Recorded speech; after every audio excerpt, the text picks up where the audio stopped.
my lovely bibliophiles. It's your friendly neighborhood bibliothecary Morgan here.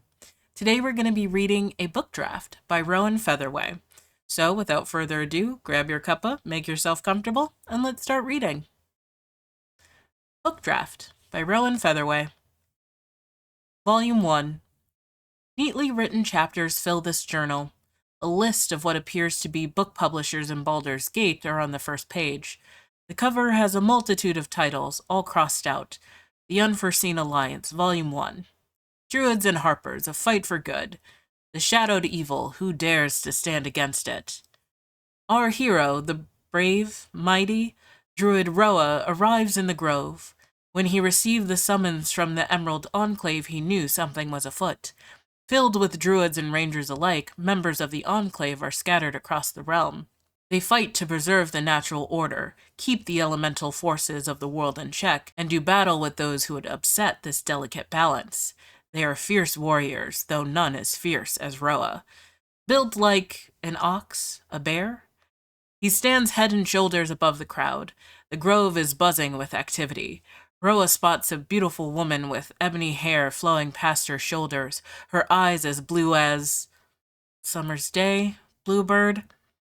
His smile turns to a frown as he notices the crescent moon and harp pinned to her chest. By Sylvanas, what was a harper doing here? Volume 2. This seems to be the second volume in a series written by an amateur novelist. The title on the cover, Love in Shadowed Lands, is crossed out. The ebony-haired woman notices Roa's gaze and crosses the grove, winking, smiling, as she stands by the druid's side. I don't usually wear it out in the open, she says, tapping the brooch on her cloak, a crescent moon and harp pinned to her chest, except for special occasions. What's a harper doing in a grove of Sylvanas? Roa asks. Not just one. She gestures to a group by the sacred pool. We're generally more cloak and dagger, she continues, thwarting tyrants and guarding, protecting. The realm is best done in secret, but you lot have a fight on your hands. We're here to help. Since when do the Emerald Enclave need a bunch of harpers, Roa says. You haven't heard? She laughs, her laugh tinkling like a bell. Strap in, sweetie. We're about to take on Dark Justiciars, their demented leader Ketheric Thorm, and, if we're very lucky, Shar herself. Volume 3. Volume 3 is written in bold on the front. The title, The Cost of Sorrow, is followed by a number of question marks. But why, Roa screams, the beast within barely contained? Why follow Shar? Why destroy Moonhaven? Ketheric stares down, haughtily, cruelly, at Roa as he steps over the bodies of harpers and druids alike. Shar knows all. He smiles. Maliciously? She gave me a holy mission. I'm merely fulfilling it. The people of Moonhaven trusted you, Roa cries, his anger rising. How could you turn your Dark Justiciars on them? Ketheric smiles. They needed the target practice. Can't have Shar's elite getting rusty, now can we?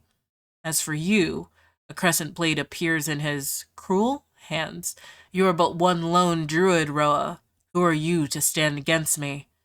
Roa forces himself to his feet, Sylvanas' fury coursing through him. I'm your downfall. Today you die, Ketheric. Volume 4.